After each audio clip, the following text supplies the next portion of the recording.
அனைவருக்கும் வணக்கம். இன்னைக்கு நமது பாச மார்க்கெட்டளை பாச முதியோர் இல்லத்திற்கு மளிகை பொருட்கள் வாங்கிட்டு வந்திருக்கிறவங்க ஜெயம் லேப். அவங்க வந்து சங்கீதா சண்முகம், குழந்தைங்க வந்து கோகுல கிருஷ்ணன், லாவண்யா. அவங்க தம்பி தான். அவங்க வந்து அணுசக்தி லேப்னு ஒன்று வச்சுருக்காங்க. ஐயா பேர் ராஜ்குமார். அவங்க வீட்டில் இந்துமதி, ஜஸ்வந்த்ராஜ், குழந்தை 7 மாதம் ஆகுதுங்களாமா. இவங்க குடும்பத்தார்களை இணைந்து நமது பாச மார்க்கெட்டளை பாச முதியோர் இல்லத்திற்கு இன்னைக்கு மளிகை பொருள் வழங்கியிருக்காங்க.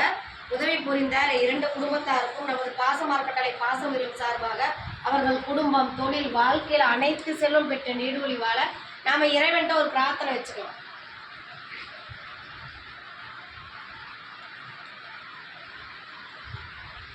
உதவி புரிந்த சங்கீதா சண்முகம் மற்றும் ராஜ்குமார், இந்துமதி தம்பதியருக்கு நன்றிகளையும் வாழ்த்துக்களையும் தெரிவிச்சுக்கிறாங்க.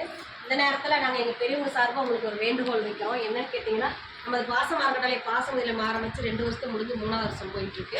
இப்போ நிறைய பெரியவங்க வந்து கேட்கனால இட வசதி கொஞ்சம் கம்மியாக இருக்கிறதுனால நாங்கள் இப்போ சொந்தமாக இடம் வாங்கி கொஞ்சம் கட்டடம் அமைக்கலான் இருக்கோம். அதுக்கு உங்களால் முடிஞ்ச உதவி செஞ்சுக்கலாம். நீங்கள் மட்டும் இல்லாத உறவினர்கள், நண்பர்கள், உங்களுக்கு தெரிஞ்ச இடத்துல இந்த மாதிரி ஒரு முதியோர் இல்லம் இருக்குது, அதுக்கு சொந்தமாக ஒரு கட்டடம் அமைக்க போகிறாங்க, அதுக்கு நம்மளால் முடிஞ்ச உதவி செய்யலான்னு சொல்லி நீங்களும் எங்கள் முதியோர் இல்லத்தை வெளியே கொண்டு சென்று எங்களுக்கு கூடிய விரைவில் சொந்த கட்டடம் அமைக்க உங்களால் முடிஞ்ச உதவி செஞ்சுக்கிறோங்க.